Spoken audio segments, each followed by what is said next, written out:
फिरौती, property dealing, वसूली और कई गैर कानूनी तरीकों से पैसा कमाने वाला विकास दुबे शातिर अपराधी है। पुलिस पर हमला करने के बाद से ही वह फरार है। पुलिस लगातार उसकी तलाश कर रही है। जानकार बताते हैं कि लगभग हर फैक्ट्री से विकास को चढ़ावा आता था। नामी फैक्ट्रियों से तो सालाना चंदा मिलता था। विकास की कमाई का दूसरा बड़ा जरिया था विवादास्पद संपत्ति को खरीदना।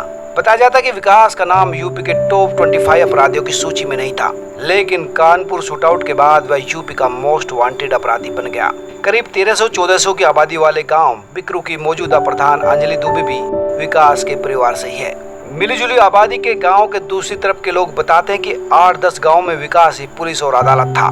चौबेपुर थाने की पुलिस उसकी गुलाम थी और कभी किसी केस में गांव तक नहीं आती थी। मामूली बात पर वो बच्चों और बुजुर्गों की बेरहमी से पिटाई कर देता था।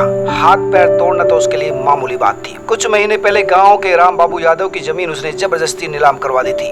गांव वाले बताते कि 1992 में गांव में हुए सांप्रदायिक हिंसा में विकास ने खूब कहर बरपाया। कई लोग अपनी यारदाश्त खो बैठे, कई सदमे में चल बसे। उस समय की याद कई बुजुर्ग आज भी करते हैं। विकास दुबे अब उत्तर प्रदेश के 75 जिलों की पुलिस की तलाश बन गया है। एक ही रात में विकास दुबे यूपी का मोस्ट वांटेड अपराधी बन गया।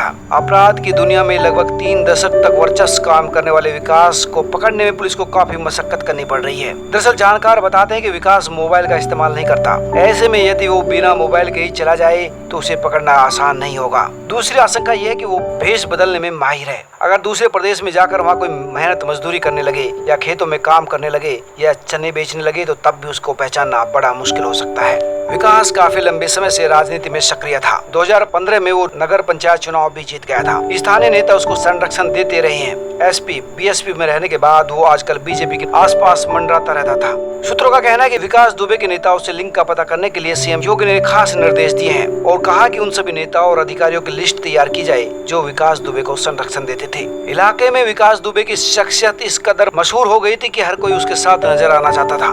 जानकार बताते हैं कि विकास के घर में होने वाली पार्टियों में स्थानीय नेता से लेकर बड़े बड़े सेलिब्रिटीज पहुंचते थे। स्थानीय अधिकारी, वकील और कई बड़े लोग विकास की महफिल में शिरकत करते थे और उन्हीं के दम पर विकास अपना रौब बनाता था। थाने में मारे गए संतोष शुक्ला के भाई मनोज शुक्ला बताते हैं कि उनके भाई की हत्या में पुलिस ने कमजोर चार्जशीट तैयार की थी। पुलिस वाले खुद बयानों से मुकर गए थे और इसी वजह से वो बच गया था और अब वही पुलिस वालों का काल बन गया है। 2005 में शुक्ला हत्याकांड में बरी हो गया और तत्कालीन सरकार हाई कोर्ट में भी नहीं गई क्योंकि उस समय उसे बीएसपी का संरक्षण प्राप्त था। स्थानीय लोग बताते कि वे एक प्रिंसिपल की हत्या के मामले में आजीवन कारावास की सजा काट रहा था, लेकिन आम चुनाव से पहले एक सत्तारूढ़ दल के नेता ने उसे जेल से बाहर निकलवाने में बहुत मदद की और वही मदद आज 8 पुलिस वालों की हत्या का कारण बनी।